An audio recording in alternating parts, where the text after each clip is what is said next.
Hello everyone, कैसे हैं आप सभी। तो आज मैं बहुत दिन बाद अपने यूट्यूब चैनल पर कुछ अपलोड कर रही हूँ। Most important topic of the examination point of view वो है हमारा ब्लड ट्रांसफ्यूजन। ठीक है, तो आज हम लोग ब्लड ट्रांसफ्यूजन रिलेटेड सारी चीज़ें कवर करेंगे। तो let's start our topic. Blood transfusion क्या होता है, हमेशा इससे मोस्ट ऑफ द पॉइंट जो क्वेश्चंस पूछे जाते हैं एग्जाम में वो और मेन पॉइंट है वो सारे कवर करेंगे।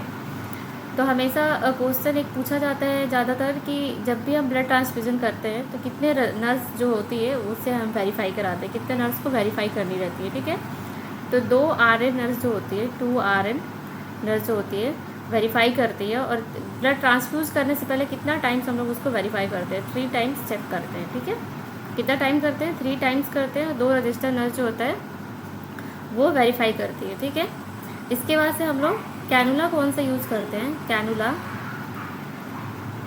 कैनुला जो है वो हम 18 गॉज और 16 गॉज का यूज़ करते हैं, क्योंकि ये लार्ज जो फ्लूइड वॉल्यूम जो है इससे हम लोग ज़्यादा मात्रा में दे सकते हैं। 18 गॉज का कैनुला जो होता है वो एक और चीज़ है, यहाँ पे ग्रीन कलर का होता है, ये जो होता है ग्रे कलर का होता है, ये भी याद रखना, इम्पोर्टेंट पॉइंट है। नेक्स्ट हम देखते हैं कि ब्लड ट्रांसफ्यूजन जो होता है वो हमेशा at the body temperature body temperature पे करते हैं। ठीक है, ये हमारा फर्स्ट पॉइंट हो गया, ये सेकंड पॉइंट हो गया, ये थर्ड पॉइंट हो गया हमारा। नेक्स्ट फोर्थ पॉइंट देखते हैं कि हमेशा जो है ब्लड का टाइमिंग ड्यूरेशन कितना होता है, कितना देर में हम लोग कितना देर में ब्लड ट्रांसफ्यूजन करते हैं। तो हम लोग जो होता है रेंज अगर पूछे तो 2 to 6 आवर्स बोलेंगे, और एग्जैक्टली कांस्टेंट वैल्यू पूछे तो क्या होगा, 4 आवर्स होगा। ठीक है, उसमें ब्लड ट्रांसफ्यूजन करते हैं। अगर 4 आवर्स से इसे अगर हम लोग 4 आवर्स से बियॉन्ड करते हैं तो क्या होता है, बैक्टीरियल ग्रोथ। क्या होता है, बैक्टीरियल ग्रोथ। और अगर 4 आवर्स से ज़्यादा का मोर देन 4 आवर्स लगाते हैं तो क्या होगा, सेप्टिसीमिया कॉज करता है, सेप्टिसीमिया कॉज करता है। ठीक है, नेक्स्ट हम लोग फिफ्थ पॉइंट देखते हैं कि बॉडी हमेशा ब्लड जो होता है इनिशियल जब भी देते हैं ब्लड ट्रांसफ्यूजन करते हैं, initially observe the patient for 15 minute. कितना देर के लिए करते हैं, फॉर 15 मिनट। 15 मिनट के लिए जो होता है स्टार्टिंग में जो होता है पेशेंट को ऑब्जर्व करते हैं। अगर पेशेंट जो होता है कोई रिएक्शन होता है, तो अगर मान लो पेशेंट हम 15 मिनट ऑब्जर्व किए, पेशेंट कंप्लेनिंग ऑफ ईचिंग और हेडेक और पेन समथिंग ऐसे कुछ कंप्लेन करता है, तो फर्स्ट प्रायोरिटी क्या होती है हमारी, first priority as a nurse priority stop the infusion. क्या होता है, stop the infusion and second priority 0.9% NS देते हैं, normal saline. And then third is inform health care provider. ठीक है, अब यहाँ पे NS ही क्यों देते हैं, ये क्वेश्चन बनता है। NS जो होता है वो नॉर्मल सलाइन देते हैं ताकि हम लोग वेन को ओपन रख सकें। ठीक है, और यहाँ पे RL और डेक्सट्रोज जो होता है, RL एंड डेक्सट्रोज वो कॉन्ट्रा इंडिकेटेड होता है। और क्यों होता है, RL जो होता है वो क्लॉटिंग करवाता है, ये कॉज क्लॉटिंग। क्या कॉज करता है, कॉज क्लॉटिंग। डेक्सट्रोज जो होता है वो क्या कॉज कराता है, हेमोलाइसिस कॉज करा सकता है। इसीलिए ये जो होना होता है हमारा, ये जो होता है हमारा कॉन्ट्रा इंडिकेटेड होता है। और NS देते हैं ताकि हमारा वेन जो होता है वो ओपन रहे, उसमें क्लॉटिंग ना हो जाए, ताकि फिर दोबारा अगर हमें ब्लड ट्रांसफ्यूजन करना है तो हम सेम वेन पे कर सकें। क्योंकि बार बार प्रिक करने से क्या होता है, पेशेंट को पेनफुल भी होता है और पेशेंट फिर बहुत ज़्यादा मतलब हम अवॉइड करते हैं कि किसी को केयर देते किसी को पेन ना दे, तो उस चीज़ को हम अवॉइड करते हैं। ठीक है, नेक्स्ट हमारा हो गया ये, यहाँ तक हम लोग देख लिए इंपॉर्टेंट पॉइंट। उसके बाद देखते हैं कि पेशेंट मान लो कॉन्शियस है, 2 चीज़ें होती है, एक पेशेंट जो होता है कॉन्शियस है और दूसरा जो है अनकॉन्शियस है, कॉन्शियस। तो कॉन्शियस पेशेंट में तो हमें ईजिली पता होता है कि हाँ कैसे हमें पता चलेगा कि हाँ पेशेंट कंप्लेन कर रहा है रिएक्शन का। तो इसमें होगा इचिंग कंप्लेन करेगा, इचिंग, हेडेक, उसके बाद से डिजीनेस कंप्लेन करेगा, डिजीनेस, ये सारा कंप्लेन कर, रेडनेस कंप्लेन करेगा, रेडनेस कंप्लेन करता है। इसमें जो होता है पेशेंट जो होता है इसे हम वाइटल साइन से चेक, क्योंकि अनकॉन्शियस पेशेंट जो है वो बोल तो सकता नहीं है, तो हमें कैसे पता चलेगा पेशेंट को क्या रिएक्शन कर रहा है। तो इसलिए हम लोग वाइटल साइन चेक करते हैं। वाइटल साइन में क्या होता है, बीपी जो होता है वो डिक्रीज हो जाता है, हार्ट रेट जो होता है वो इंक्रीज हो जाता है। ठीक है, तो हम लोग वाइटल साइन से पता चलता है कि पेशेंट को क्या प्रॉब्लम है, क्या कंप्लेन कर रहा है, ब्लड का रिएक्शन तो नहीं है। ये सारी चीज़ें देखते हैं अनकॉन्शियस पेशेंट में। नेक्स्ट जो होता है कि हम ट्रीटमेंट्स के लिए, मान लो कि ब्लड ट्रांसफ्यूजन दे रहे हैं, उसका कोई रिएक्शन हो गया, तो फिर ट्रीटमेंट के लिए क्या यूज़ करते हैं, ट्रीटमेंट पर्पज़ से जो होता है वो हम यूज़ करते हैं। सबसे पहले हम लोग कल्चर करवाते हैं। कल्चर में जो होता है ब्लड कल्चर और यूरिन कल्चर होता है, तो यूरिन एंड ब्लड कल्चर। ठीक है, ब्लड कल्चर, ये हो गया हमारा urine and blood culture. Urine culture क्यों करवाते हैं, हेमोलाइटिक प्रोडक्ट जानने के, हेमोलाइटिक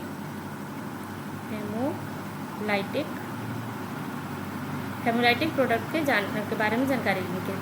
ब्लड का ट्रीटमेंट कैसे करते हैं, ब्लड वाला ब्लड बैंक को भेजते हैं, ब्लड जो रिएक्शन कर गया उसे ब्लड बैंक को वापस भेज देते हैं ट्रीटमेंट के लिए। ठीक है, एक और चीज़ आता है इसमें इम्पोर्टेंट, मैसिव ब्लड ट्रांसफ्यूजन। इसको हम लोग नेक्स्ट दूसरे कलर से ले लेते हैं। ये हो गया, ठीक है, देखते हैं हमारा massive blood transfusion, massive blood transfusion.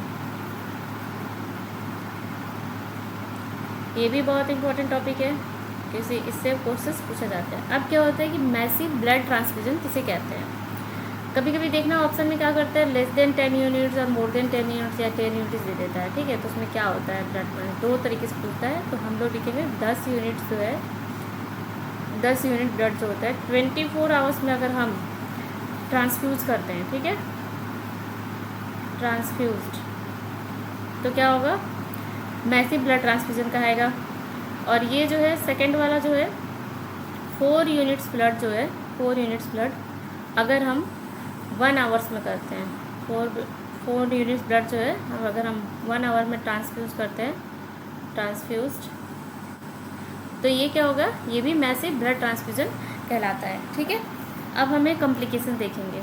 Complications में क्या होता है, नेक्स्ट स्लाइड ले लेते हैं। कॉम्प्लिकेशंस चेक करते हैं। ठीक है, अब मैसिव ब्लड ट्रांसफ्यूजन करते हैं तो उसका कुछ कॉम्प्लिकेशंस भी होगा, तो कॉम्प्लिकेशंस, ठीक है, कॉम्प्लिकेशंस में क्या होता है कि हाइपरकैलेमिया, पोटेशियम क्या होता है वो बढ़ जाता है, हाइपरकैलेमिया। ठीक है, कार्डियक डिसअरिथमिया, कार्डियक डिसअरिथमिया, कार्डियक डिसअरिथमिया हो गया, हाइपोकैल्सीमिया हो गया। हाइपोकैल्सीमिया क्यों होता है, क्योंकि ब्लड जो होता है कैल्शियम के साथ बाइंड करता है, हाइपोकैल्सीमिया। ये हो गया हमारा और ये हो गया हमारा कॉम्प्लिकेशंस। और इसमें होता है iron overload, iron overload, iron overload की वजह से क्या होता है, कार्डियक ओवरलोड होता है, कार्डियक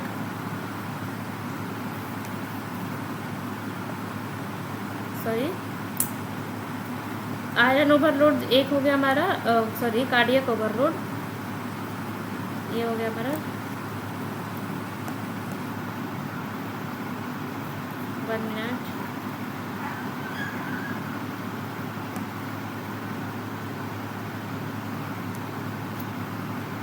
नेक्स्ट कॉम्प्लिकेशंस होता है हमारा cardiac overload, cardiac overload, overload. Cardiac overload क्यों होता है? क्योंकि हम लोग बहुत फास्ट ब्लड ट्रांसफ्यूजन अगर कर देते हैं हम लोग तो कार्डियक ओवरलोड होता है। ठीक है, नेक्स्ट होता है हमारा सेप्टिसीमिया। सेप्टिसीमिया क्यों होता है? सेप्टिसीमिया, ठीक है। सेप्टिसीमिया जैसे मैंने पहले ही बताया आपको कि डिलेड ब्लड ट्रांसफ्यूजन अगर होता है तो वो सेप्टिसीमिया कॉम्प्लिकेशंस करता है। ठीक है, इसमें प्रिजर्वेटिव के तौर पे हम लोग 4 चीज़ें यूज़ करते हैं। एक होता है मेरा प्रिजर्वेटिव, पहले लिख देते हैं प्रिजर्वेटिव्स। ठीक है, प्रिजर्वेटिव की तरह हमारा होता है CPD, citrate, phosphate and dextrose. Use for कितने दिन के लिए होता है? 21 डेज के लिए। ठीक है, नेक्स्ट होता है हमारा CPDA। सेम होगा, साइट्रेट, फॉस्फेट एंड डेक्सट्रोज, और नेक्स्ट A का मतलब होगा एडेनिन। ठीक है, ऊपर वाला आप सेम कॉपी कर लेना। और ये कितने दिन के लिए होता है? 34 डेज के लिए। एक होता है हमारा SAGM। ठीक है, saline, adenine, A for adenine, glucose and dextrose. ठीक है, यहाँ लिखते हैं डेक्सट्रोज। ये क्या होता है? ये हम कितने दिन के लिए करते हैं? 42 डेज के लिए करते हैं। ठीक है, ये हो गया हमारा प्रिजर्वेटिव। इसके बाद से हम लोग देखते हैं हमेशा एक और इम्पॉर्टेंट चीज़ है, नोट डाल के लिख लेना। मैसिव ब्लड ट्रांसफ्यूजन जो है, इसमें क्या देखा जाता है? इसमें हम लोग देखते हैं मेटाबॉलिक एल्कालोसिस, ये हमें देखा जाता है, मेटाबॉलिक एल्कालोसिस। ठीक है, कार्डियक डिसरिथमिया क्यों होता है? इसमें कार्डियक डिसरिथमिया मैंने कॉम्प्लिकेशन लिखाया था ना, कार्डियक डिसरिथमिया।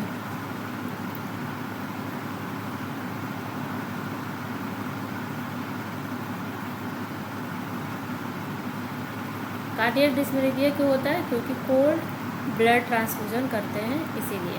अगर हम लोग कोल्ड ब्लड ट्रांसफ्यूजन कर देते हैं तो हमारा क्या होता है? तो कार्डियक डिसरिथमिया होता है।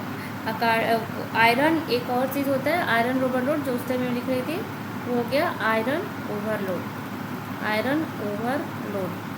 इसमें क्या होता है कि मल्टीपल ब्लड ट्रांसफ्यूजन अगर कर देते हैं तो उससे हम होता है आयरन ओवरलोड कॉज करते हैं। ठीक है, और जब भी आयरन ओवरलोड होता है तो मल्टीपल ब्लड ट्रांसफ्यूजन की वजह से होता है, और ये हो जाएगा तो क्या करेंगे हम लोग? सेलेटिन एजेड थेरेपी देते हैं,